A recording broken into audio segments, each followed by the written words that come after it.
Баршаңызға сәлем достар. Түс шоруға арналған YouTube каналына қош келдіңіздер.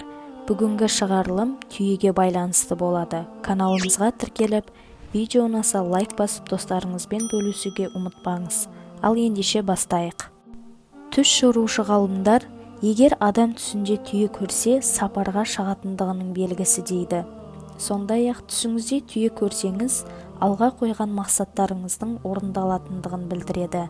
Егер түсіңізде түйе көрсеңіз, дұшпандарыңыздың аузына құм құйылып, сіздің жеңіске жеткендігіңізді білдіреді. Түсіңізде сіздің отырған жеріңізге түйе кіргенін көрсеңіз, ол жерде жын шайтанның бар екендігін білдіреді. Алла тағаладан пана тілеп көбірек Құран оқыңыз. Егер сіз түсіңізде түйеден құлап түссеңіз, қаржылай қиындыққа тап боласыз. Түсіңізде түйенің ботасын көрсеңіз, оқуыңыз бен жұмысыңызда озат болатындығыңыздың белгісі. Сондай-ақ түсіңізде түйені көрсеңіз, адал ақша тауып жүргендігіңізді білдіреді. Түсіңізде түйенің ақырған даусын естісеңіз, денсаулығыңыздың сыр беретіндігін білдіреді. Ибн Сириннің айтуынша, егер сіз түсіңізде түйе көрсеңіз, қажылыққа баратындығыңызды білдіреді деген.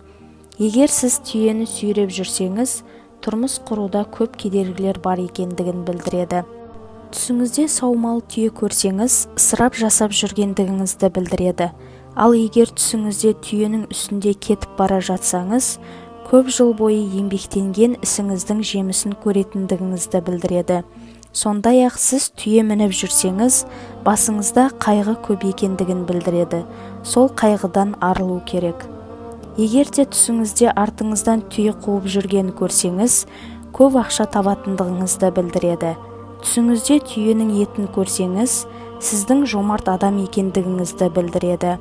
Түсіңізде түйенің етін жеп отырсаңыз, ауруыңызға шипа табатындығыңыздың белгісі. Осымен түс шоруға арналған видеомыз аяқталды. Егер де біздің видеомыз ұнаған болса, лайк басып, комментарий қалдырыңыздар, және де подписаться бөлімін басып, қоңырауды басуды ұмытпаңыздар.